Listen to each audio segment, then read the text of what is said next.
Hi hello friends, welcome to காதலோட. இந்தியாவில் நம்ம என்ன பார்க்க போறோம்னா, இப்போ 2026ல அப்கமிங்ல வர இருக்க ஒரு 10 வெறித்தனமான மூவிஸ் தான் பார்க்க போறோம். 10th இடத்துல பாத்தீங்கன்னா ஸ்கிரீம் 7 தான் இருக்கு. எப்படி நம்ம final destination, evil dead, conjuring இதுக்கெல்லாமே தனியா ஒரு ஃபேன் பேஸ் இருக்கோ, இந்த ஸ்கிரீம் மூவிக்குமே இருக்கு. படத்துல மெயினா ஒரு கோர் கான்செப்ட் என்னன்னு பாத்தீங்கன்னா, படத்துக்குள்ள ஒரு கதை நடந்துட்டு இருக்கும். அதுல அவங்க கூட இருக்கிறவனே தான் கில்லரா இருப்பான். ஒரு இன்சிடென்ட் நடந்திருக்கும், அதுக்காக அவன் ரிவெஞ்ச் எடுத்து பழி வாங்குற மாதிரி வருவான். இதுல மெயினா பாத்தீங்கன்னா அந்த ஸ்கிரீம் மூவியோட மாஸ்க்கும் அவன் கொல்ல வர்றதுக்கு முன்னாடி எல்லாத்துக்குமே ஃபோன் பண்ணி வார்ன் பண்ணிட்டு தான் வருவான். அப்படிதான் இந்த ஸ்கிரீம் மூவி பார்ட் 7லயுமே இருக்க போது. ட்ரைலர் பாக்குறப்பே தெரியுது. ஸ்கிரீன் பிளே எல்லாம் பாத்தீங்கன்னா ட்ரைலர்லயே பாக்குறதுக்கு சூப்பரா இருந்துச்சு. எப்படியோ ஒரு ஹாரர் மிஸ்ட்ரி த்ரில்லா தான் கொண்டு போக போறாங்க. இந்த படத்தோட ரிலீசிங் டேட் பாத்தீங்கன்னா 27 பிப்ரவரியில நம்ம இந்தியா தியேட்டர்கள்ல அபிஷியலாவே ரிலீஸ் பண்ண போறாங்க. இன்னும் ஒரு மாசம் தான் டைம் இருக்கு. படம் ரிலீஸ் ஆனே உள்ள என்னெல்லாம் சம்பவம் பண்ணி வச்சிருக்காங்கன்னு அப்புறம் பார்த்து தெரிஞ்சுக்கலாம்.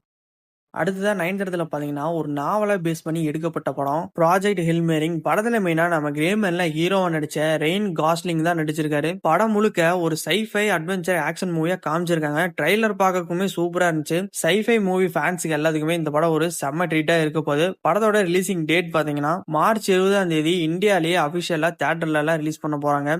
8th இடத்துல நம்ம ஈவில் டெட் சைட்ல இருந்து ஈவில் டெட் பேனுங்கிற மூவி 24 ஜூலைல ரிலீஸ் பண்ண போறாங்க. ஆனா அது இந்தியால ரிலீஸ் பண்ணல, யூஎஸ்ஏல தான். இன்னும் 2 மாசத்துல இதோட ட்ரைலருமே வந்துருங்கிற மாதிரி சொல்றாங்க. அப்ப நம்ம இந்தியால ரிலீஸ் பண்ற டேட்டுமே சொன்னாலே சொல்லிடுவாங்க. ஈவில் டெட்க்குனே ஒரு பயங்கரமான ஃபேன் பேஸ் இருக்கு. எனக்குமே ரொம்ப பிடிக்கும். ஹாரர் சீன்ஸ்லயும் சரி, ஸ்லாஷர் சீன்ஸ்லயும் சரி, ரெண்டுத்துலயுமே மிரட்டி விட்டுருவாங்க. நல்ல ஒரு சிறப்பான சம்பவத்தை தான் எடுத்துட்டு வருவாங்கன்னு நினைக்கிறேன். ட்ரைலர் வந்ததுமே பார்க்கலாம் படம் எப்படி இருக்குன்னு. அடுத்ததா பாத்தீங்கன்னா கிரீன்லேண்ட் 2 மைக்ரேஷன் ஜனவரி 9 இந்தியால அபிஷியலா தியேட்டர்ல ரிலீஸ் பண்ண போறாங்க. ஒரு மஸ்ட் வாட்சான டிசாஸ்டர் மூவி. யாருமே மிஸ் பண்ணிடாதீங்க, எல்லாம் போய் தியேட்டர்ல பாருங்க. பார்ட் 1ஓட கண்டினியூவா தான் இந்த பார்ட் 2 இருக்க போது. ட்ரெய்லர் பாக்குறப்பே தெரியுது. பார்ட் 1லயே நம்ம ஹீரோ அவரோட குடும்பத்தை கஷ்டப்பட்டு காப்பாத்தி எப்படியோ ஒண்ணு அந்த டிசாஸ்டர்ல இருந்து தப்பிச்சிடுறாங்க. அதுல பூமி வந்து பாதி அழிஞ்சு திரும்பவுமே உருவாகிற மாதிரி தான் காமிச்சு முடிச்சிருக்காங்க. ஆனா அதுல ஒரு விண்கல் தான் உழுகும். அதுக்கே பாதிப்பு பாத்தீங்கன்னா பெருசா காமிச்சிருப்பாங்க. இந்த பார்ட் 2ல நிறைய விண்கல் உழுகுது. நம்ம ஹீரோ எப்படி அவரோட குடும்பத்தை காப்பாத்தி அந்த அழிவுல இருந்து தப்பிக்கிறாருன்னு பார்க்கலாம். அடுத்ததா பாத்தீங்கன்னா நம்ம டிசி சைட்ல இருந்து சூப்பர் கேர்ள் மூவி ரிலீஸ் பண்ண போறாங்க. உள்ள நம்ம ஜேசன் மோமோலாம் இருக்காரு. ட்ரைலருமே பாக்குறதுக்கு சூப்பரா இருந்தது. நம்ம டிசி சைட்ல இருந்து ரொம்ப நாள் கழிச்சு ஒரு நல்ல மூவினா அது நம்ம சூப்பர்மேன் மூவி தான். அதுக்கப்புறமா இந்த சூப்பர் கேர்ள் மூவி வருது, பார்க்கலாம் எப்படி இருக்குன்னு. இதோட ரிலீசிங் டேட் பாத்தீங்கன்னா ஜூன் 26 இந்தியால அபிஷியலாவே தியேட்டர்ல எல்லாமே ரிலீஸ் பண்றாங்க.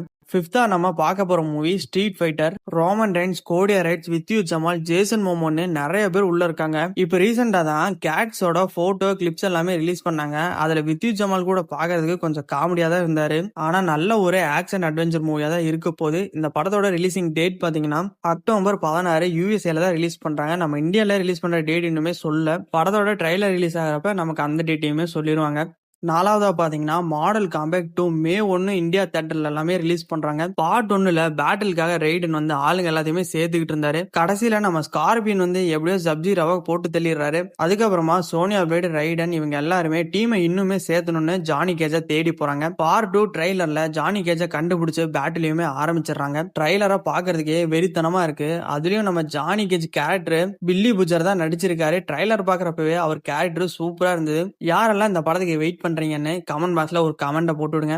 3வதா பாத்தீங்கன்னா நம்ம கிறிஸ்டோபர் நோலன் டைரக்ஷன்ல 17 ஜூலை ரிலீஸ் ஆகிற படம் தான் த ஓடிசி. ஒரு படம் ரிலீஸ் ஆகிறதுக்கு முன்னாடியே அதோட ட்ரைலருக்காகவே வசூல தொடங்க ஆரம்பிச்சிருச்சு. அது எந்த படம் தெரியுமா? இந்த படம் தான். அதுவும் இந்த படத்துல நடிச்ச ஆக்ட்ரஸ்க்காக இல்ல, ஒன்லி ஒன் லெஜெண்ட் கிறிஸ்டோபர் நோலனுக்காக. ஏன்னா தலைவன் பண்ணி வச்ச சம்பவம்லாம் அப்படி. ஒரு டைரக்டருக்கு இவ்வளவு ஃபேன் பேஸ் இருக்குன்னா அது இவருக்கு மட்டும்தான். இந்த படத்தோட ட்ரைலர் ரிலீஸ் ஆன உடனேவே டிக்கெட் எல்லாம் தர ஆரம்பிச்சிட்டாங்க. அப்பவே பாத்தீங்கன்னா எல்லாமே சோல்ட் ஆயிருச்சு. அந்த அளவுக்கு இந்த படத்து மேல நிறைய பேர் வெயிட்டிங்ல இருக்காங்க. ட்ரைலர் பாக்குறப்பவே தெரியுது செம்மையான ஹிஸ்டாரிக்கல் ஆக்ஷன் ஃபேண்டசி மூவின்னு. உள்ள Matt Damon, Tom Holland, Robert Pattinson, ஜாண்டியான்னு நிறைய பேர் இருக்காங்க. கதை வயசும் சரி, ஸ்கிரீன் பிளே வயசும் சரி, எப்படியோ மிரட்டி விட்டுருவாங்கன்னு தான் நினைக்கிறேன். கிறிஸ்டோபர் நோலனுக்காகவே கண்டிப்பா இந்த படத்தை போய் தியேட்டர்ல பாருங்க, உண்மையிலேயே சூப்பரா இருக்க போகுது. செகண்டா பாத்தீங்கன்னா ஸ்பைடர்மேன் பிராண்ட் நியூ டே. படத்தோட ஷூட்டிங் போயிட்டு இருக்கப்பவே நிறைய வீடியோ போட்டோ எல்லாமே லீக் ஆச்சு. இன்னொரு பக்கம் நம்ம ஜெயந்தி சிங் நடிக்கிறதா ஒரு ரூமர் போயிட்டு இருந்துச்சு. ஆனா அது ரூமர் இல்ல, உண்மையாலுமே அவங்க இந்த படத்துல நடிக்கிறாங்க. நோவே ஹோம் வந்து பயங்கரமா ஹிட் குடுத்து அதுக்கப்புறமா இந்த படம் வருது. அதோட கண்டினியூவா தான் இதை கொண்டு வர போறாங்க.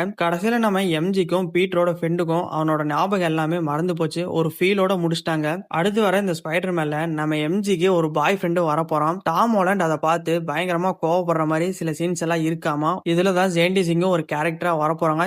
எப்படி நோவேகம் ஒரு ஹிட் கொடுத்தோ அதே மாதிரி இந்த படமும் ஹிட் கொடுக்கணும். யாரெல்லாம் இந்த படத்துக்கு வெயிட் பண்றீங்கன்னு கமெண்ட்ல சொல்லுங்க. ஆனா நான் வெயிட் பண்றதெல்லாம் ஜெயந்தி சிங்காக தான். அவங்க எந்த கேரக்டர்ல இந்த படத்துல வர போறாங்கன்னு தெரியல, பார்க்கலாம்.